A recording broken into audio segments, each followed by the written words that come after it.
நம்ம சேனல்லேருந்து தொடர்ந்தாப்பில் நீங்கள் வீடியோக்களை பார்க்க நினச்சிங்கன்னா இதுவரை நம்ம சேனலை சப்ஸ்கிரைப் பண்ணுங்க. சப்ஸ்கிரைப் பண்ணிங்க. கீழே பெல் சிம்பிள் இருக்கும், அதையும் கிளிக் பண்ணிங்க. வாங்க வீடியோக்குள்ளே போகலாம். அலுவலகத்தில் வேலை பார்க்கும் மகள் நள்ளிரவு தூங்காமல் சோபாவில் அமர்ந்திருப்பதை அப்பா கவனித்தார். அருகில் வந்து ஏன் தூங்கவில்லை என்றார் அப்பா. மனசு சரியில்லை என்றால் மகள். உனக்கு அன்பான குடும்பம் இருக்கும்போது மனசு ஏன் சரியில்லை என்றார் அப்பா. இது அலுவலகத்தில் நடந்த விஷயம் என்றால் மகள்.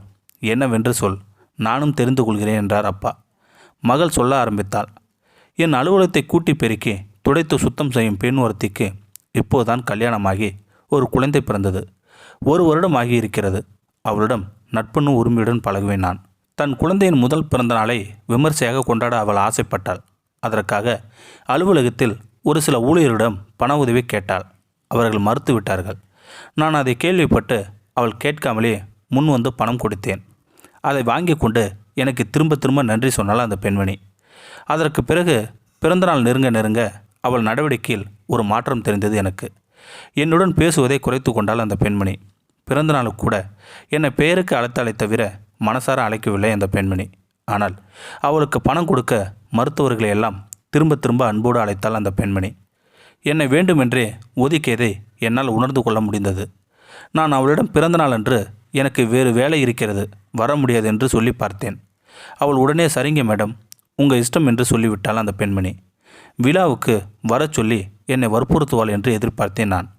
பிறந்தநாள் முடிந்து விட்டதா, நீ போகவில்லையே என்று கேட்டார் அப்பா. நேற்று பிறந்த நாளுக்கு போகவில்லை.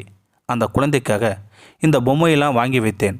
அவள் அழைக்காத அலட்சியமும் ஒரு குழந்தைக்கு பொம்மை வாங்கி வைத்து கொடுக்க முடியாத குற்ற உணர்ச்சியும் என்னை துன்புறுத்துகிறது அப்பா. என்னால் தூங்கவே முடியவில்லை என்றால் மகள் வருத்தத்தோடு. அப்பா உடனே நீ அவளுக்கு பண உதவி செய்த பிறகு அப்பெண்ணை பொதுவில் அனைவரும் முன்னாலும் எதற்காவது உரிமையுடன் கிண்டல் செய்தாய் என்று கேட்டார் அப்பா. நினைவில்லை அப்பா, யோசித்து வை, நிச்சயம் அப்படி ஒன்று நடந்திருக்கும். அப்பா உனக்கு ஆரஞ்சு ஜூஸ் போட்டு வைத்து எடுத்து வருகிறேன் என்று சொன்னார் அப்பா. அப்பா வந்ததும் மகள் ஆர்வத்துடன் சொல்ல ஆரம்பித்தாள். ஆமாம் அப்பா, நான் பண உதவி செய்த ஒரு வாரத்தில் அவள் ஒரு மஞ்சள் கலர் புடவை அணிந்து வந்திருந்தாள். அது அவள் கணவன் அன்போடு எடுத்து கொடுத்ததாம்.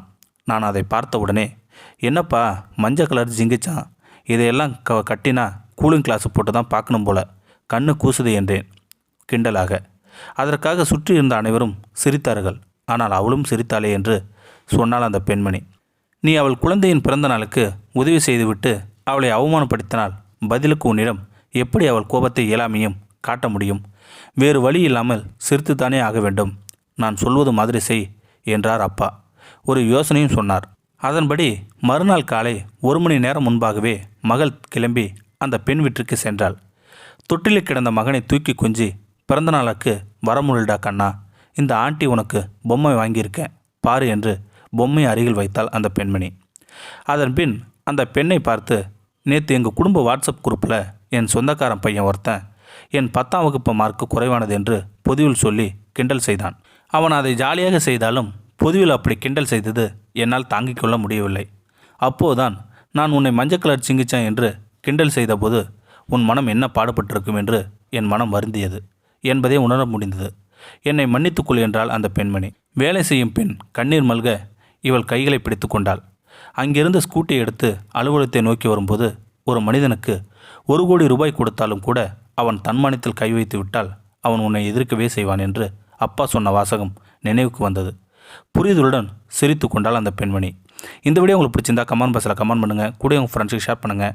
இதுவரை நம்ம சேனலை சப்ஸ்கிரைப் பண்ணுங்கள். சப்ஸ்கிரைப் பண்ணிங்க. கீழே பெல் சிம்பல் இருக்கும், அதையும் கிளிக் பண்ணிங்க. தேங்க்யூ ஃபார் வாட்சிங்.